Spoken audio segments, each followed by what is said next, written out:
बलराम बिश्ती की बातों से यह स्पष्ट था कि वो हमसे कुछ छुपा रहा था, पर वो क्या छुपा रहा था ये जानने का हमारे पास कोई जरिया नहीं। पर जो पिछले 11 महीनों में नहीं हुआ वो अगले 7 दिनों में होने जा रहा है। इस केस की पहली ठोस कड़ी थी वो कॉल जो बलराम को आया था, और बलराम के अनुसार वो कॉल पीड़ित नीलम का था। नीलम बेटा, कहाँ है तू? सर रोहतक का नंबर है, किसी भूषण शर्मा के नंबर स्टार्ट है।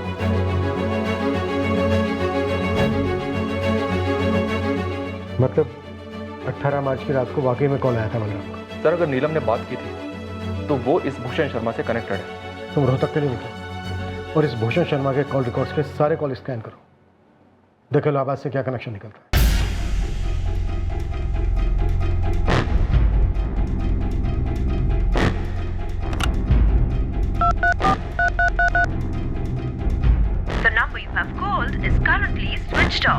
सर 23 मार्च को बलराम को जिस अननोन नंबर से कॉल आया था, ये वाला, फिलहाल ये नंबर स्विच ऑफ आ रहा है। मैंने अर्जेंट बेसिस पे इस नंबर की सारी डिटेल मंगवाई है। फिलहाल फोन कंपनी से इतना पता चल पाया है कि ये नंबर इलाहाबाद का है, बाकी की डिटेल्स भी जल्दी आ जाएंगी। और 24 मार्च को बलराम राजेंद्र को लेकर इलाहाबाद के लिए निकलता है इसी कॉल की वजह से।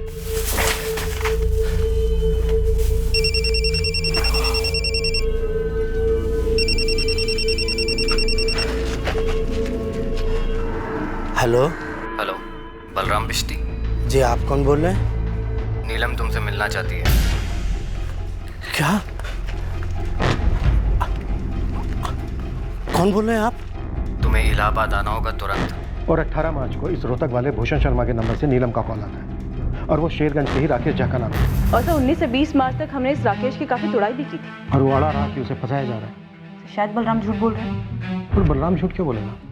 सर मुझे नहीं लगता कि नीलम अपनी मर्जी से कहीं गई है। शायद ये फैमिली के अंदर की ही बात है जो शायद चेतन को नहीं पता, इसलिए हमें नहीं बता पा रहे हैं। गीता, गुरु को बोलो कि वो बलराम और राजेंद्र के पीछे लग जाए और पता करे कि ये लोग इलाहाबाद क्यों गए थे।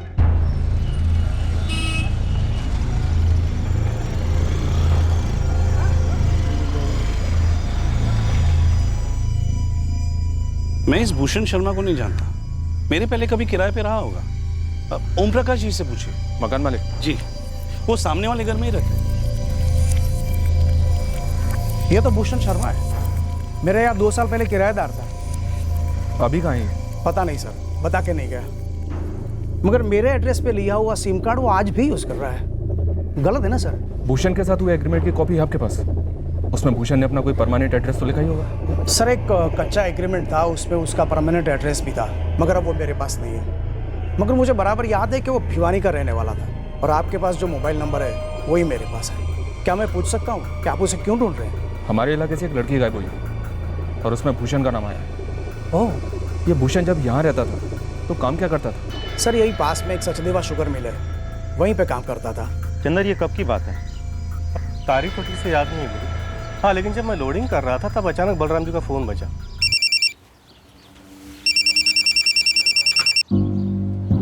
और फ़ोन पर बात करने के बाद पता नहीं क्यों उनके चेहरे का रंग उड़ गया। क्या हुआ बलराम जी? कुछ नहीं। फिर चेहरे का रंग क्यों उड़ा हुआ? कोई परेशानी है? कुछ नहीं।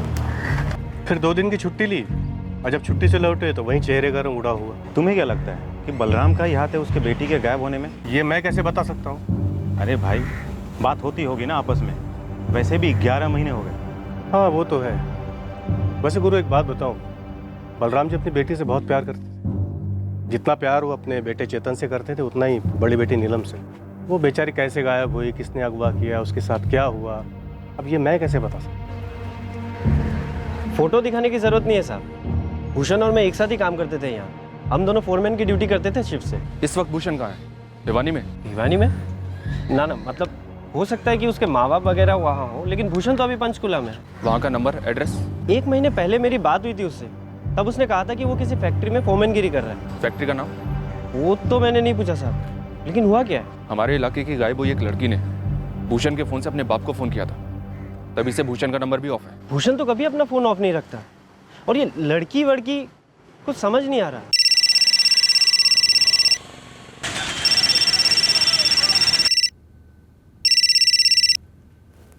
हेलो जी, कौन बोल रहे हैं? जी, आपने फ़ोन किया है, आप बताइए कौन बोल रहा है? Bihar police, assistant sub inspector Geeta Jaiswal. जी बोलिए। आपके नंबर पर किसी भूषण शर्मा नाम के आदमी का कॉल आया था 19 मार्च को। हो सकता है किया हो, लेकिन बात क्या है? आप क्या करते हैं और ये भूषण शर्मा कौन है? जी देखिए, मेरा नाम प्रवीण त्रिपाठी है। मैं यहाँ इलाहाबाद डिस्ट्रिक्ट कोर्ट में क्लर्क हूँ। दिन भर में मुझे कई लोग फ़ोन करते हैं, लेकिन मैं सभी को नहीं पहचानता हूँ। हो सकता है इस भूषण शर्मा ने भी किया हो फ़ोन, लेकिन मुझे ऐसा कुछ याद नहीं आ रहा है। नीलम बलराम बिस्ती, ये नाम सुना है? नीलम बलराम बिश्ती? 21 साल की लड़की है, यहीं शेरगंज की है, 11 महीने से गायब है। नहीं, मैंने ऐसा कोई नाम नहीं सुना, याद तो नहीं आ रहा है मुझे।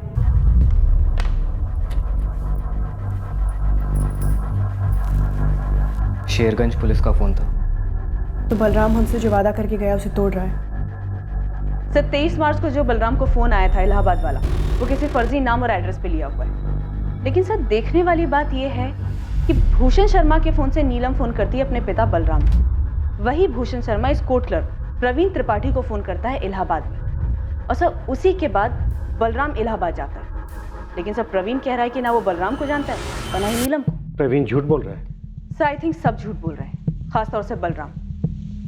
सर मैं अभी भी अपनी ही थ्योरी पे जोर दूंगी कि नीलम को जबरदस्ती अगवा नहीं किया गया है। ये जरूर फैमिली का ही मैटर है, जिसमें district court clerk Praveen Tripathi भी शामिल है। तो जरूर ये कोर्ट मैरिज का मसला हो सकता है। जबरदस्ती शादी करा दी गई होगी इलाहाबाद में। जितना नीलम को जाना है उससे लगता तो नहीं है कि नीलम की जबरदस्ती शादी करवाई जा सकती है। सर जिद तोड़ी गई होगी। वो जो फोन आया था नीलम का बलराम को, सर वो सच में आया होगा। नीलम मदद मांग रही होगी कि उसके बाबा आकर उसे छुड़ाएं इस जबरदस्ती की गई शादी से, और बलराम वो हमें यहाँ गोल गोल घुमा रहा है। इस बलराम से दोबारा बात करनी होगी, और इस बार हमारी अपनी भाषा में।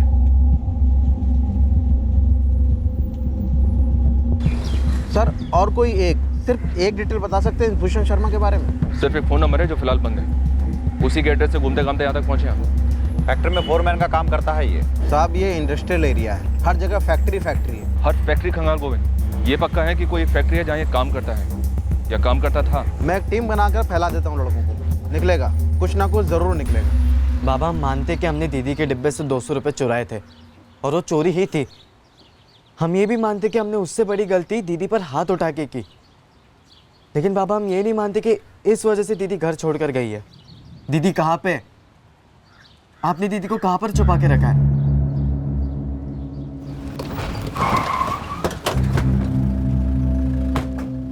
बलराम जी थाने चलिए, आपसे कुछ जरूरी बातें करनी है। मेरे पास कहने के लिए अब और कुछ नहीं बचा। नीलम जब तक मिल नहीं जाती ना, तब तक हमारे पास कहने सुनने के लिए काफी कुछ है। आप मेरी बेटी को ढूंढना छोड़ दीजिए साहब। मतलब हम केस क्लोज कर दें? नीलम को आप नहीं ढूंढ पाए। मतलब हम आपको लिखित में दें कि नीलम के फादर ने उसे ढूंढ लिया है और हम केस क्लोज कर रहे हैं। जो आपको ठीक लगे। इस वक्त हमें ठीक नहीं लग रहा है बलराम जी, आपका बिहेवियर, आपका बर्ताव, जो हम 2 मिनट में ठीक कर सकते हैं अपने डंडे से। तो बरसाइए डंडे, जितना जी चाहे बरसाइए। ऐसा क्या कर दिया नीलम के साथ जो आप हमारे डंडे से खुद को दंड देना चाहते हैं? किसी से जबरदस्ती शादी तो नहीं करवा दी है इलाहाबाद में? कहीं ये मिसिंग केस पहले ही दिन से एक नाटक तो नहीं था? तुम्हारी खामोशी का ये एक एक पल हमारे शक को और गहरा करता जा रहा है। अब तो हम दावे के साथ कह सकते हैं कि अगर नीलम घर वापस नहीं लौटी है, वो इसलिए क्योंकि इसका जिम्मेदार उसका बाप है। क्यों बलराम, ये गुमशुदगी का नाटक क्यों? राम कसम मैंने पुलिस को कुछ नहीं बताया। तो फिर वो मुझ तक कैसे पहुंचे? मुझे नहीं पता, मैं पुलिस से बात ही नहीं कर रहा हूँ। तो अभी बात कर और बोल उन्हें साफ साफ कि मुझे ये केस आगे नहीं बढ़ाना है। तुझे तेरी बेटी की परवाह है या नहीं? हाँ है। तो बस केस वापस ले ले, जल्द से जल्द। मुझे ये केस आगे नहीं बढ़ाना साहब। तुमने कोई मार्केट से प्रेशर कुकर नहीं खरीदा है कि वापस कर दिया और फिर रिफंड भी मिलेगा? तो क्या करेंगे आप? मारेंगे? मारिए, जान से ही मार दीजिए मुझे। ये ड्रामा नहीं बलराम, पीड़ित तुम्हारी बेटी नीलम है, तुम नहीं। तुम गुनहगारों की तरफ हो। गुनहगार तो ये गरीबी है साहब। सिर्फ 200 रुपए और एक थप्पड़ की वजह से मेरी बेटी घर से निकल गई गुस्से में, ये सच है और ये बदल नहीं सकता। क्योंकि ये हुआ है तो बाकी सब भी हुआ। बाकी सब? इस बाकी सब पर थोड़ी रोशनी डालेंगे? मुझे नहीं पता साहब मेरी बेटी है कहाँ। अगर पता होता तो उसे मैं कब का घर ले आता। आपके ये बकवास भाषण नहीं सुनता। सर इस भूषण शर्मा का पंचकुला के घर का एड्रेस मिल गया है। इसने 21 मार्च को फैक्ट्री से नौकरी छोड़ी। कभी गोविंद इसके किराए के मकान पर है। इस वाले घर से भी निकल गया? गोविंद कहते हो यही रहा है सर। इस भूषण शर्मा को ट्रेस करना बहुत जरूरी है मनोज। ये केस कुछ अजीब है। बलराम काफी कुछ जानता है और काफी कुछ छुपा भी रहा है।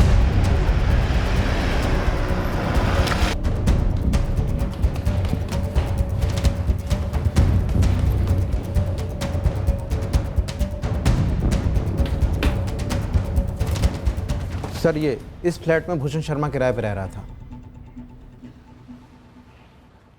अभी कहाँ है ये? सर पड़ोसियों का कहना है कि 22 मार्च को यहाँ से निकल गया था। लेकिन हमें पता चला 25 को, जब मकान मालिक नए किराएदार को साथ लाए। साहब इन दोनों का कहना है कि भूषण के साथ शायद कोई एक लड़की रह रही थी यहाँ। ये ठीक है। मैंने कभी शक्ल नहीं देखी सर, लेकिन घर के अंदर से बर्तन की, कपड़े धोने की आवाजें सुनाई देती और अक्सर बाहर ताला लगा होता। जी सर, ये सच है, आवाज़ें मैंने भी सुनी।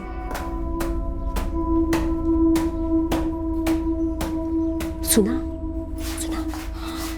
मगर ऐसे कैसे? मुझे पहले लगा बिल्ली बिल्ली होगी। बिल्ली तो बर्तन गिरा सकती है ना, ब्रश से कपड़े थोड़ी धोएगी। और बस एक बार मैंने उस भूषण को घर लौटते हुए देखा, मुझसे रहा नहीं गया तो मैंने उसे सीधा पूछ लिया, भूषण जी कोई आया है क्या घर पर? नहीं तो। दोपहर को कुछ आवाजें आ रही थी अंदर से, मैंने और कोमल दोनों ने सुनी। अच्छा, बड़ी अजीब बात है। चोर तो हो नहीं सकता क्योंकि चुराने के लिए कुछ है नहीं। भूत हो सकता है। हाँ, घर काम की आवाजें आ रही थी तो भूतनी होगी। मैं कोशिश करता हूँ उसे भगाने की। और उस दिन के बाद आवाजें आनी बंद हो गई। ये भूषण शर्मा इस वक्त कहाँ मिलेगा? मकान मालिक को भी नहीं पता और जहाँ फैक्ट्री में काम करता था उन्हें भी नहीं पता। 22 मार्च को भूषण शर्मा ने पंचकुला का किराए का मकान छोड़ा और 19 मार्च को इलाहाबाद के प्रवीण त्रिपाठी को कॉल किया और फिर 18 मार्च को इस भूषण शर्मा के नंबर से बलराम को कॉल आता है और बलराम कहता है कि ये कॉल नीलम ने किया था। नीलम? और फिर 24 और 25 तारीख को बलराम और राजेंद्र इलाहाबाद के लिए निकलते हैं। मतलब पक्का ये सब आपस में मिले हुए, भूषण, प्रवीण, बलराम और राजेंद्र। ये चारों कनेक्टेड लगते हैं, लेकिन सर सवाल है कि इस वक्त नीलम का है, वो सही सलामत है भी या नहीं? 11 महीने कोई पहल नहीं और अब अचानक से तूफान सा आया है लीड्स का और खबरों का। साहब मैंने बलराम और राजेंद्र दोनों पर फील्डिंग लगा रखी है, लेकिन दोनों हद से ज्यादा चुप हैं। सर, ये प्रवीण त्रिपाठी इलाहाबाद वाला, उठाते हैं इसे। वो तो कर लेंगे, लेकिन इस प्रवीण को तोड़ेंगे किस बात पर? हमारे पास कोई सबूत नहीं है कि बलराम और प्रवीण के बीच कोई कनेक्शन है। सिर्फ इतना कि प्रवीण इलाहाबाद में रहता है और ये लोग शायद उससे मिलने गए होंगे। साहब ये बलराम का लड़का चेतन और राजेंद्र की लड़की अर्चना क्या वाकई में कुछ नहीं जानते हैं या फिर टॉप लेवल की एक्टिंग कर रहे हैं? सर, मैं पहले दिन से कहती आई हूँ, ये घरेलू मामला ही है। घरेलू मामला है तो फिर हमारे पास शिकायत दर्ज क्यों करवाई? किसे गुमराह करने के लिए? प्रवीण मेरे लेने के देने पड़ रहे हैं। पुलिस रोहतक से पंचकुला पहुंची और उन्हें भिवानी पहुंचने में देर नहीं लगेगी। भूषण शांति रखो, हमें जो करना है हम कर रहे हैं। तुझे जो करना है कर, लेकिन मुझे इस झमेले में नहीं पड़ना है। अब हमारे पास सब कुछ लिखित में है, हमारी तरफ से हम सब सेफ हैं। मुझे पूरा भरोसा है बलराम अपना मुंह नहीं खोलेगा। मैं तो कहती हूँ रात गई बात गई, भूल जाओ सब कुछ।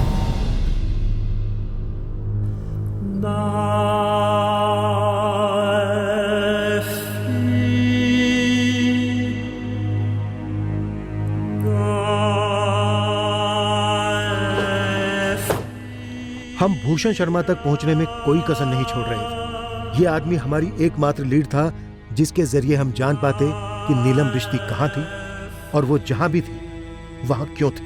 भिवानी का रहने वाला है। हम उन सभी लोगों से संपर्क कर रहे थे जो हमें भूषण शर्मा तक पहुंचा पाते। हमने भिवानी में भी अपनी एक टीम बनाई भूषण शर्मा की डिटेल्स निकलवाई। नीलम रिश्ते के ठिकाने का एक कनेक्शन हमें आगरा से भी मिला, पर यह कनेक्शन क्या था ये केस क्लोज होने तक हमें कभी पता नहीं चल पाया। पर इस जुर्म की जड़ हमारे शेरगंज में ही थी, हमारी नाक के नीचे। और नीलम रिश्ती फिलहाल कहां थी वो भी किसी को पता था, पर वो हमें नहीं बताया जाने वाला था। रश्मि, चेतन, राधेपुर जाना है अभी के अभी। क्यों? वहाँ क्या हो रहा है? रास्ते में सब बताता हूँ, बस चलो भी। पापा पापा अब तो बताओ हुआ क्या है और हम जा कहाँ रहे? अभी के लिए ये बात कम से कम हम तीनों के बीच रहनी चाहिए। पहले बताएं कि बात क्या है। नीलम लौट आई है।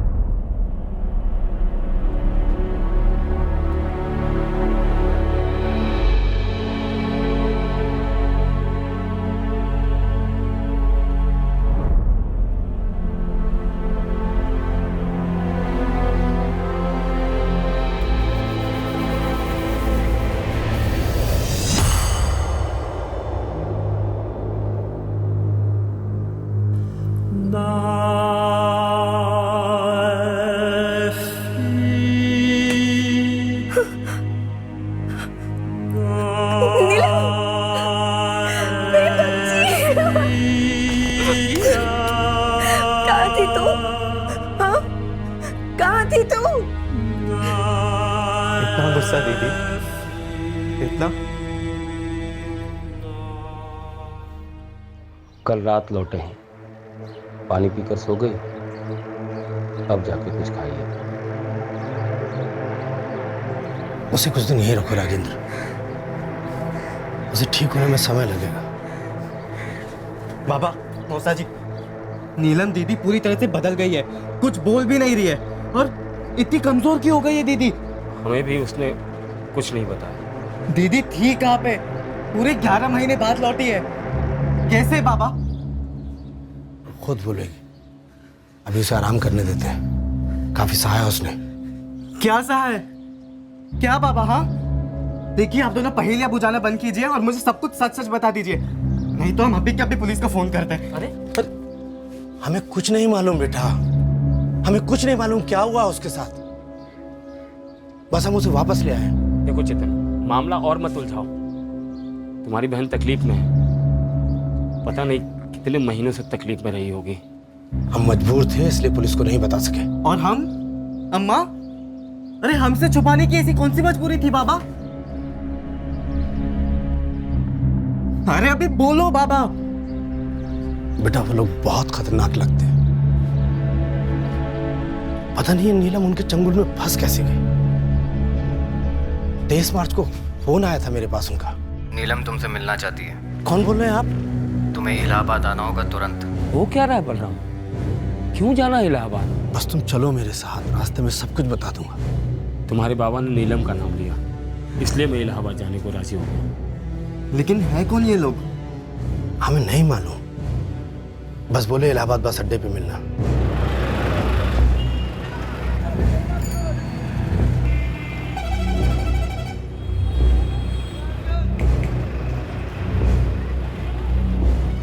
पता नहीं उस आदमी ने हमें कैसे पहचान लिया, उसे हमारे नाम मालूम थे, वो हमें साथ ले गया।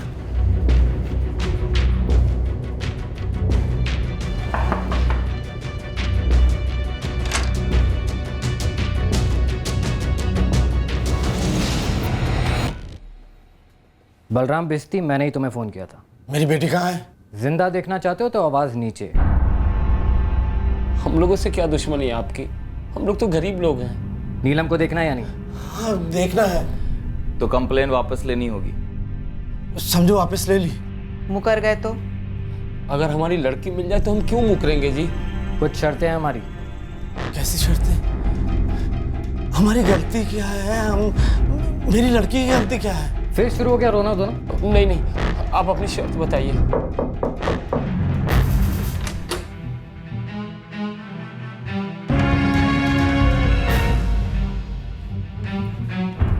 उन लोगों ने स्टाम्प पेपर तैयार कर रखा था चेतन, और मेरी फोटो भी चिपकाई हुई थी।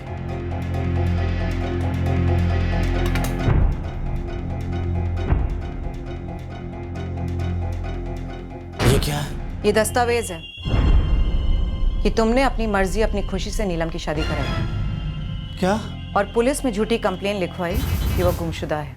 और एक बात कान खोलकर सुन लो, अगर तुम इस दस्तावेज पर दस्तखत नहीं करते हो, अंगूठा नहीं लगाते हो, तो नीलम को जिंदा नहीं देख पाओगे। मार डालेंगे तुम्हारी बेटी को।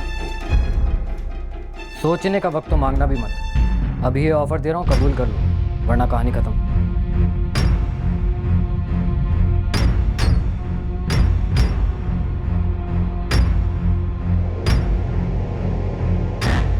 ये लो, अब मेरी बेटी मुझे दे दो।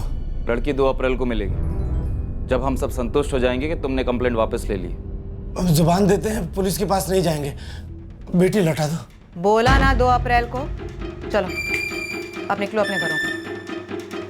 मुंह खोला तो हम नीलम को खोल देंगे। और एक और बात, नीलम के मिलने के बाद भी अगर पुलिस के पास जाने का सोचा भी ना तो ये दस्तावेज हम कोर्ट में पेश कर देंगे और तुम्हारी ऐसी बैंड बजेगी ना कि 7 जन्मों तक याद रखो। पुलिस को गुमराह करना एक संगीन जुर्म है। हम पुलिस के पास कभी नहीं जाएंगे, बस बेटी हमारी सही सलामत लौटाए। अब उसकी सलामती तुम्हारे हाथों में है बलराम बिश्ती। चलो अब दफा हो जाओ यहाँ से, इससे पहले कि हमारा इरादा बदल जाए। कल रात हम गया स्टेशन गए थे, वहाँ उनमें से एक आदमी नीलम को छोड़ने आया। हम नीलम को लेकर घर आ गए।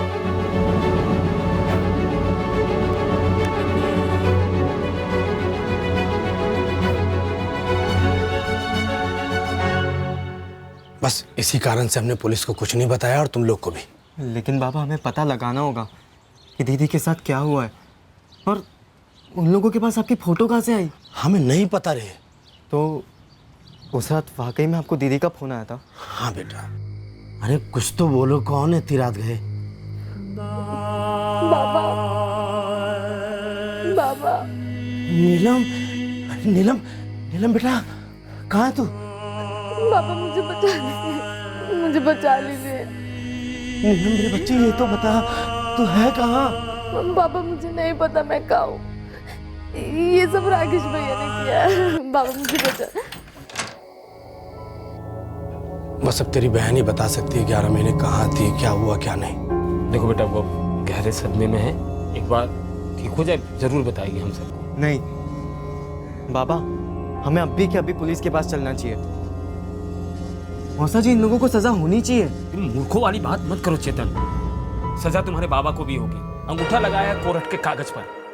देखो बेटा, पुलिस अगर उन्हें पकड़ भी लेना तो मरेंगे हम। ठंडे दिमाग से काम लो चेतन, तुम्हारी बहन लौट आई है पूरे 11 महीने बाद। हम तो मान ही बैठे थे कि दोबारा कभी चेहरा ही नहीं देख पाएंगे। देखो बेटा, बस उसकी देखभाल करनी है, ठीक करना है उसे।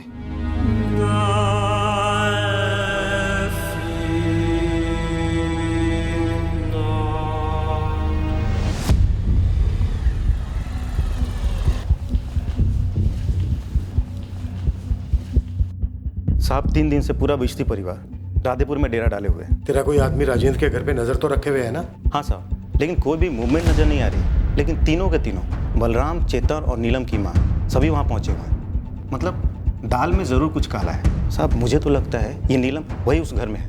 आप धावा बोली डालो।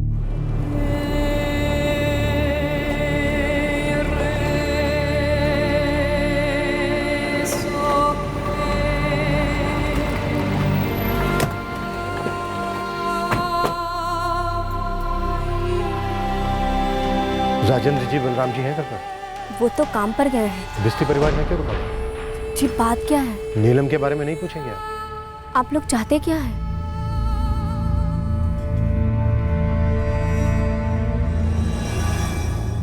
क्यों चेतन,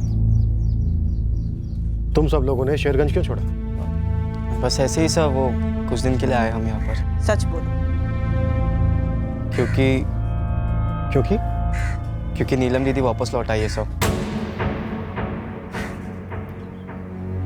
और ये हमें इन्फॉर्म ना करने की कोई खास वजह? नीलम दीदी की हालत कुछ खास नहीं है सब, कुछ हमें बता नहीं रही है कि क्या हुआ, कहाँ पर थी, और हमने भी ज़्यादा प्रेशर नहीं डाला उन पर। हमें नीलम से मिलना है अभी।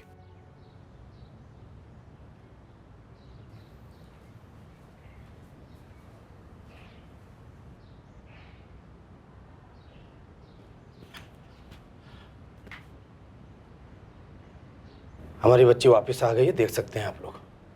अब हम अपनी शिकायत वापस ले रहे हैं, कृपया करके आप लोग जाइए। कंप्लेन खारिज करने के लिए ये तो लिखना पड़ेगा ना कि 11 महीने नीलम कहाँ थी।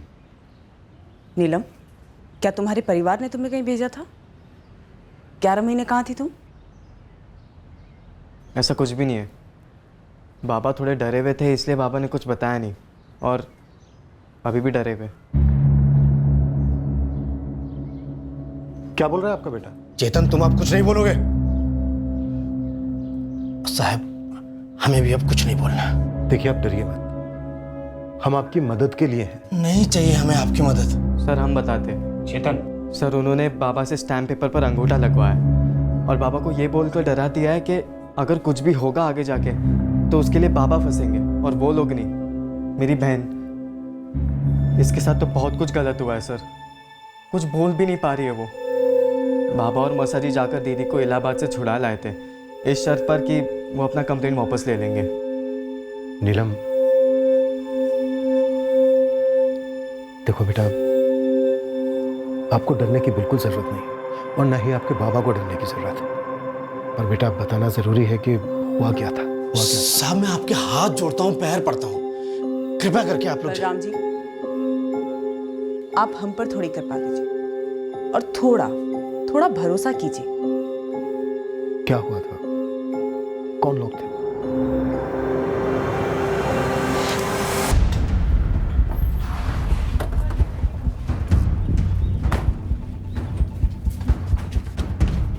चल राकेश, नाटक खत्म तेरा। अब कौन सा नया झूठा इल्जाम लगाने आए सर? बच्चे को रिश्तेदार के पास छोड़िए और तुम इसके साथ जाओ, फिर इसको भी घसीटते हुए लाना। अरे हुआ क्या है? सर बताइए तो सही, हुआ क्या है? सर, अरे सर, कैसे मेरे पति पे हाथ उठा रहा? सर, अभी तो सिर्फ हाथ उठाए, अभी तो तुम्हारे पति का ऐसा हश्र करेंगे कि तुम पहचान नहीं पाओगी। मेरे गुस्से का फायदा उठाया राकेश ने। कहाँ लेकर गया तुम्हें राकेश? पता नहीं चला, पहले उसकी गाड़ी में, फिर बस में।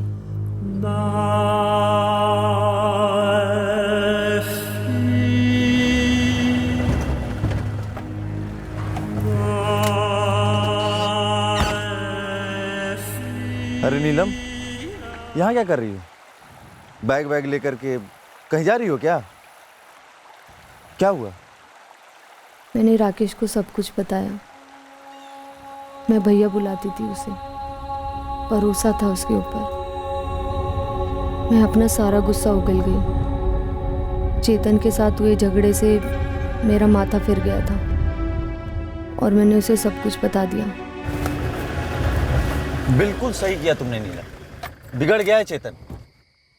अम्मा कहती है भुला दे, माफ कर दे। लेकिन उसने माफी नहीं मांगी होगी। एक तो चोरी, ऊपर से सीना चोरी। अरे कल को किसी क्रिमिनल गैंग में भर्ती हो सकता है वो। वही तो राकेश भैया, लेकिन अम्मा पापा है कि समझने को तैयार ही नहीं है कि ये कितना सीरियस मैटर है। अरे वो सीरियस नहीं होंगे जब तक तुम सीरियस नहीं होगी नीलम। मतलब भैया? मतलब तुम गुस्से में घर से निकली हो ना, पकड़े रहो गुस्से को। एक दिन घर ही मत जाओ, तुरंत फोन ऑफ कर दो, सिम भी निकाल दो इसका।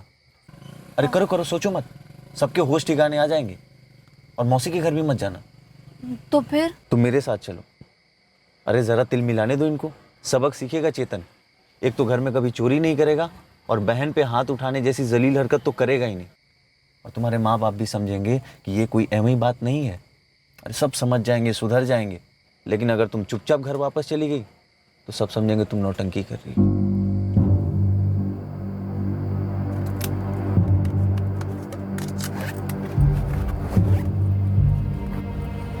मुझे पता ही नहीं चला कि मुझे फंसाया जा रहा है।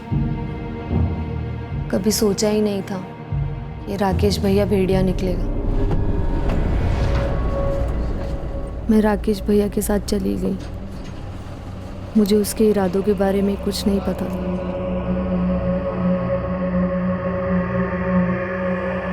अरे इधर इधर इधर आ। नीलम, ये हमारा दोस्त है प्रवीण।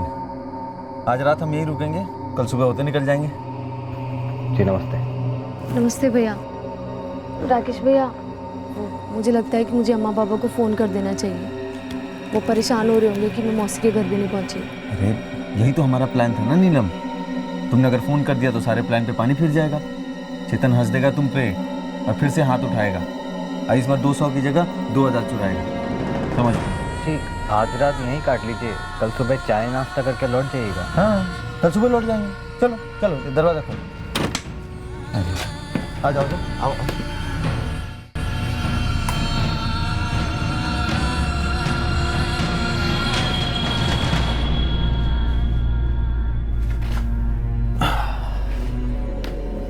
राकेश भैया, कुछ ठीक नहीं लग रहा। मुझे वापस जाना है। हम कुछ ज़्यादा ही दूर आ गए ना। वैसे कौन सी जगह है ये? बनारस है।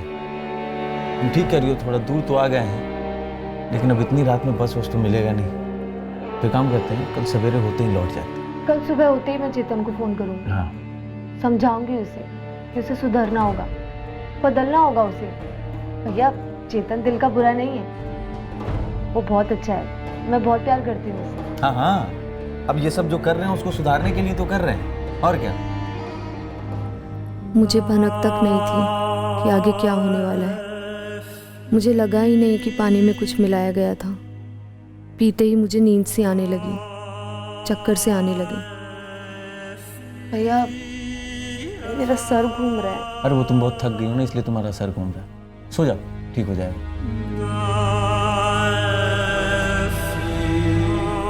वो मेरे पास लेट गया।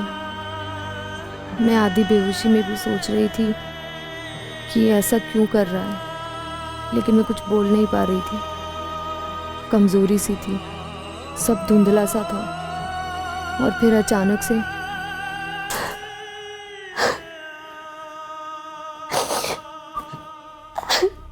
ये क्या किया तूने राकेश?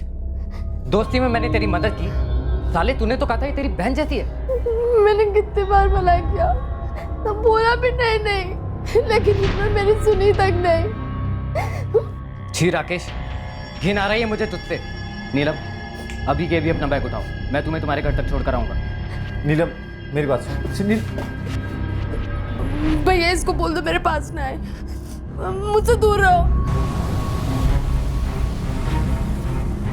इतनी शॉक में थी सी, इतनी टूटी हुई थी कि मुझसे हिम्मत ही नहीं हुई बाबा या चेतन को फ़ोन करने की। कैसे बताती उन्हें कि मेरे साथ क्या हुआ। मैं फ़ोन करना चाहती तो भी नहीं कर पाती सर। मुझे अचानक से भनक लगी कि राकेश ने मेरा फ़ोन रख लिया था। ये प्रवीण, ये तुम्हें इलाहाबाद ले गया? मुझे मालूम नहीं था सर, वो मुझे कहाँ लेके जा रहे थे। प्रवीण भैया पर भरोसा किया था, लेकिन वो भी राकेश जैसा निकला। दोनों की मिलीभगत थी सर।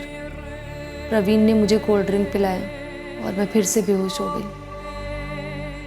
और जब उठी तो मैं प्रवीण के घर पर थी।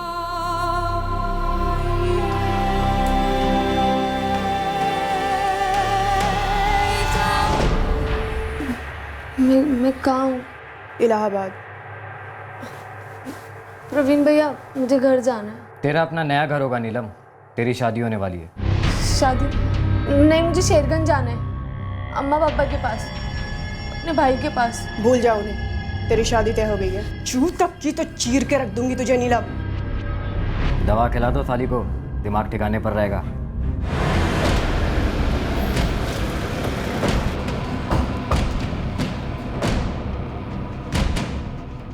और अनंत का केस। जी? शादी करनी है किसको? हम सबको, लेकिन हनीमून पे आप सब लोग साथ में चलेंगे। कौन हो तुम लोग? हम लोग बैंड बाजा पार्टी। वैसे आपकी पार्टनर अम्बिका पटेल कहाँ है? रिसेप्शन में तो उनको भी आना पड़ेगा ना। पुलिस? पर तुम्हारे लिए यमराज। देखिए सर, अगर नीलम के बाप ने फिर से कोई शिकायत की है तो सबूत है हमारे पास। हाँ सर, और जो कुछ भी हुआ नीलम की मर्जी से हुआ। ये देखिए सर। जिस दिन पकाने में पानी बंद हो जाए ना, इस कागज का इस्तेमाल कर लेना, समझा? तुम सब लोग थाने चलोगे, सबके दस्तखत लिए जाएंगे और अंगूठे के निशान भी लिए जाएंगे। अगर निशान देने की हालत में रहे तो। इस घिनौनी साजिश, इस संगीन जुर्म के हर किरदार को हमने थक लिया। प्रवीण त्रिपाठी, उसकी पत्नी नीता त्रिपाठी, पार्टनर सुधांशु सिंह और एजेंट अंबिका पटेल। पर इस साजिश का सरदार, मास्टरमाइंड था राकेश झा, जो नीलम और उसके परिवार से अच्छी तरह परिचित था। उसने नीलम के गुस्से का फायदा उठाया और उसे अगवा कर लिया। वाराणसी की रहने वाली अंबिका पटेल ट्रैफिकर थी, जिसका राकेश झा के साथ अफेयर था, और उसके जरिए राकेश प्रवीण, नीता और सुधांशु से कांटेक्ट बना पाया था। इंस्पेक्टर साहब, हमने बड़े कायदे से लड़की को सही सलामत उसके घर तक पहुंचा दिया है। बहुत बहुत धन्यवाद प्रवीण जी। हम तो लड़की वाले हैं, हम भी कायदे से खूब खातिरदारी करके आपको अदालत पहुंचा देंगे। एक काम करते हैं सर, कम से कम 2 हफ्ते इनकी अरेस्टिंग दिखाते ही नहीं है, इनकी जम के खिलाई पिलाई करते हैं। नीलम ने भी तो पूरे 11 महीने इन लोगों की मेहमान नवाजी का लुत्फ उठाया। बनता तो है। सर 1 मिनट, जो कुछ भी हम सच सच बता देंगे, और लड़की का ऐसा भी कुछ बिगड़ा नहीं है सर। आगरा से हमने मयंक चौधरी को गिरफ्तार कर लिया। वो नीलम का पहला खरीदार था। 3 लाख में उसने नीलम को बतौर दुल्हन खरीदा। सुन प्रवीण, नहीं जम रही है यार। कल मैं लड़की को तेरे पास वापस लेके आ रहा हूँ। क्या हुआ मयंक, कुछ कर दिया क्या नीलम ने? घर का एक काम नहीं करती है। मेरी अम्मा उसे नहीं संभाल पा रही है। साली को प्यार से समझाया, बेल्ट से समझाया, सुनती नहीं है कमीनी। देख, नहीं चाहिए मुझे ऐसी बला, तू मेरे पैसे रेडी रखना, मैं आ रहा हूँ कल। वाह, अच्छा मजाक कर रहा है। 4 महीने जम के इस्तेमाल किया तूने उसे। अरे कौन सा पूरे 3 लाख रुपए मांग रहा हूँ यार, कम से कम 50% तो वापस दे दे। साहब नाक में दम कर दिया था उसने साहब, तो हमें उसे वापस लेना ही पड़ा। मयंक को पूरे 3 लाख लौटाने पड़े साहब। फिर किसे बेचा नीलम को? इस भूषण शर्मा को? भूषण के साथ सिर्फ 2.5 लाख की डील की। 2.5 लाख में बेचा, समझा? बेचा बोल रहा है तो बेचा बोल दीजिए साहब, लेकिन अचानक से उसने कांड कर डाला साहब। नीलम ने अपने बाप को फोन कर दिया। कह रही मेरे फोन से अपने बाप को फोन कर दिया। क्या? मैंने बोला था तुझे दवाई टाइम टू टाइम दे, थप्पड़ टाइम टू टाइम लगा, और फोन दूर रख उससे हर टाइम। अरे यार, सब कुछ वैसे हो रहा है, बस कल रात में अपना फोन लॉक करना भूल गया। सुन भाई, इसे वापस ले जा, मुझे इस मुसीबत में नहीं फंसना है। इंसान है, कोई चीज नहीं है कि दुकान पे जाके वापस लौटा दूं इसे। देख प्रवीण, मैं ये घर और ये नौकरी सब कुछ बदल रहा हूँ, नए सिरे से शुरुआत कर रहा हूँ। अगर तू इसे वापस नहीं लेगा ना, तो मैं कहीं भी जाकर छोड़ दूंगा। अरे मत, तू एक काम कर, तू मेरे पास ले आ, मेरे पास ले आ। फिर से तो लेने के देने पड़ गए। बस अब इस बार इसको रीसेल में नहीं डालते प्रवीण। तो फिर क्या करना है? सुधांशु सही कह रहा है प्रवीण, उसको रीसेल में मत डाल, वापस कर देते हैं उसे।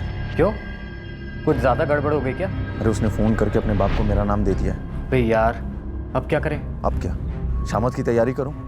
2 दिन से पुलिस वालों ने जो क्लास लगाई है मेरी, जैसे तैसे निकला हूं लॉकअप से। और तू अब बता रहा है मुझे? अभी घर पहुंचा हूं थाने से।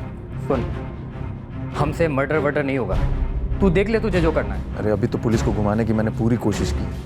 बोला है कि लड़की का बाप ही है इन सब के बीच। एक काम करते हैं, लड़की को वापस कर देते हैं। और उसने मुंह खोल दिया तो? उसके बाप ने मुंह खोल दिया तो? अरे कोई मुंह नहीं खोलेगा, न लड़की न लड़की का बाप। एक आइडिया है। स्टैम्प पेपर का आइडिया? हाँ साहब, ओ राकेश ने नीलम के बाप का फोटो भेजा हमारे पास। और बलराम रिश्ते को तू फोन करता था दूसरे नंबर से? हाँ साहब, फर्जी सिम कार्ड इस्तेमाल किया था। ये भूषण शर्मा कहाँ इस वक्त? वो फरीदाबाद में साहब। सर आप मेरी बात क्यों नहीं समझ रहे सर? सर मेरा गुनाह क्या है सर? सर मैंने बाकायदा शादी किया है उससे सर। 2 दिन बाद हमने भूषण शर्मा को गिरफ्तार किया और इस केस का आखिरी गुनहगार हमारी हिरासत में आ गया। साहब, आप एक बार स्टैम्प पेपर पढ़ तो लो, ऊपर से हमने लड़की को वापस भी कर दिया है।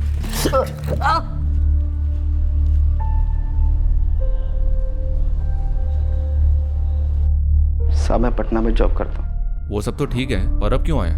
लक्ष्मण केवट का फोन आया था, जिसने कॉलेज में मेरी जगह ले ली। बोला कि आप लोग ढूंढ रहे हैं। हाँ ढूंढ रहे थे, पर अब नहीं। तू जा सकता है। ए सुन, इधर आ। ये तो लड़कियों को अब भी घूरता है या कुछ सीख गया है? साहब मैं गलत इरादे से कभी किसी लड़की को नहीं देखता। ये आंखों की कमजोरी कह लीजिए या दिमाग की कमजोरी, और मैं कसम खा के कहता हूँ कि मैंने नीलम मैडम को गलत नज़र से नहीं देखा। बेकार में नौकरी गई, बदनामी हुई वो अलग से। आगे से ध्यान रखना। अभी जा। राकेश झा की इस हरकत से बिश्ती परिवार को बुरी तरह झटका लगा। राकेश पर उन सबका पूरा भरोसा था। नीलम का परिवार पूरी तरह उसके साथ है और उसे हर किस्म का सहारा दे रहा है ताकि वो इस हादसे को भुलाकर फिर से सामान्य जिंदगी बसर कर सके। नीलम ने फिर से अपनी नौकरी ज्वाइन कर ली है, इस दृढ़ इरादे से कि वो अब पीछे मुड़कर नहीं, सिर्फ आगे देखे।